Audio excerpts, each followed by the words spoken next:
Shana, we're at level 10 now. It's done. So we can start putting in the phone booths. Have you put in the order? Yes. They should be finished this week.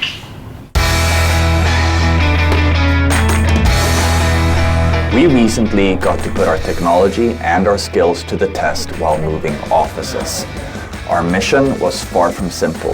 We had to disassemble our famous demo space, move it as quickly as possible without disrupting operations, and then reassemble everything again in our new Level 10 Research Center. The whole team came together to make this happen, using their muscle, their brains, and our spatial computing software to create this amazing new space.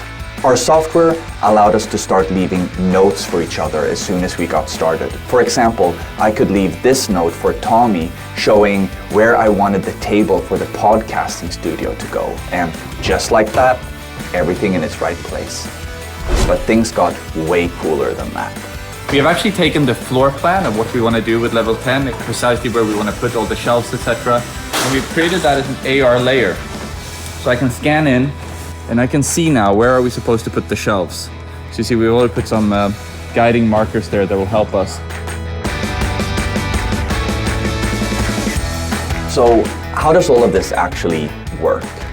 We start by setting up a posemesh domain anchored to unique Lighthouse QR codes. Those are the white squares you see on this floor plan. Then we can start drawing in the walkable areas, either remotely on a computer or on site with a phone. That's enough for us to start leaving notes and guidance for each other. Just like that, with a few minutes of work, we have this amazing digital overlay on our space, our very own virtual real estate. But we can still do a lot more. Next, we add the occlusion volumes, showing the devices where the walls are supposed to be. This makes rendering information a lot cleaner. Without domain scale occlusion, the devices have to spend a huge amount of CPU and battery trying to calculate where the walls are. And they can only do that for their immediate surroundings. This is what it looks like without domain scale occlusion. Notes are visible through walls and it's quite disorienting.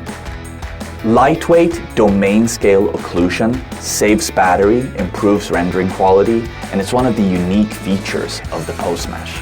Here's what the domain looks like without the camera feed, only seeing the spatial semantic representation of the walkable areas and the occlusion volumes. This simple spatial semantic representation of our space is only a few kilobytes in size, but it does a lot of heavy lifting. Pretty cool. Setting up a domain on the posemesh only took us a couple of minutes, but allowed us to use our Convergent suite of spatial computing applications. This was a huge time saver for us. It allowed us to collaborate more effectively, work smarter, and ultimately get this whole space set up in a matter of hours. But we are only just getting started. Spatial computing is about to revolutionize many industries, and Auki Labs will be leading the charge from the Level 10 Research Center in Hong Kong. Watch this space. Auki Labs. Share your vision.